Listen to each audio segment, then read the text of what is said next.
We've discussed this before, that flowers convert to form fruits. These fruits contain seeds inside. Now, after germination, the seeds convert or form new seedlings. Now, how many of you have observed plants coming out of an onion? So, is onion a fruit or a seed? Well, neither. Onion is actually a stem. See, onion has roots below and shoot on the top. It is an underground stem. Onion fruits actually look like this. We generally don't eat onion fruits, and onion fruits contain these black structures which are the seeds.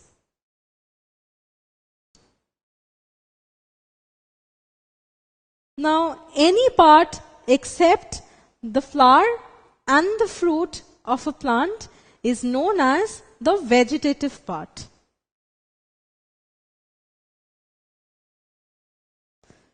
New plants need not just develop from the seeds. New plants can also develop from a vegetative part. Like in the case of an onion, new plant is growing from a stem.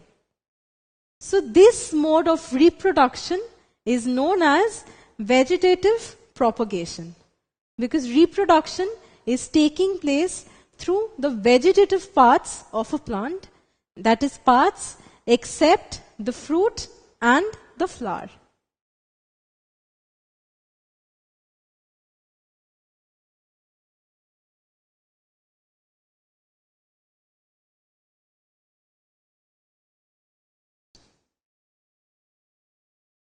Similarly, potato is also an underground stem and hence a vegetative part of a plant. See, even new plants develop from potatoes. So, this reproduction is also vegetative propagation.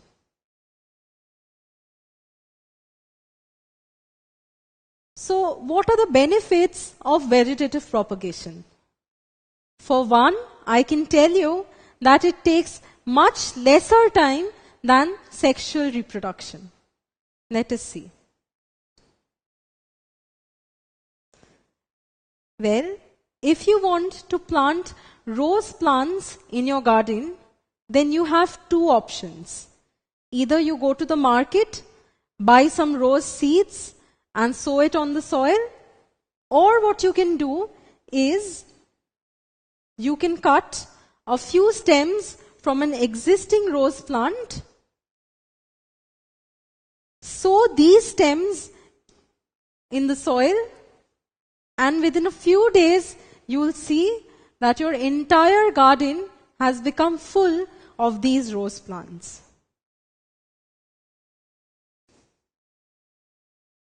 Now suppose a rose plant has 2 rose flowers. Now these rose flowers will eventually convert into fruits. Now each fruit contains 12 seeds.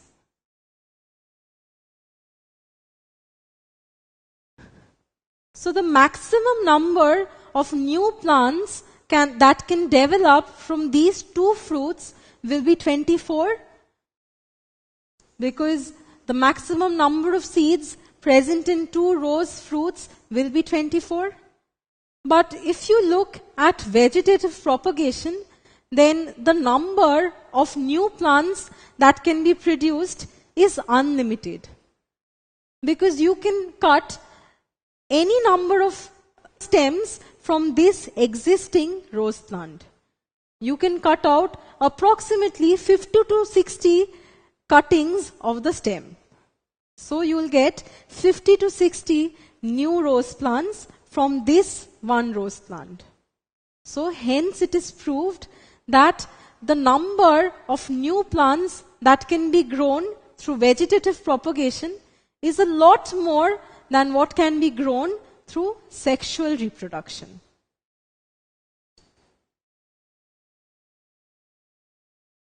Now, we've talked about vegetative propagation and we've seen two examples. We've talked about onion and we've discussed about rose. Now notice, a new plant grows from an onion naturally. But in case of a rose, if you need a new rose plant from an existing rose plant, what you have to do is you have to cut a portion of the stem, sow it on the soil, and then eventually in a few days you will get a new rose plant.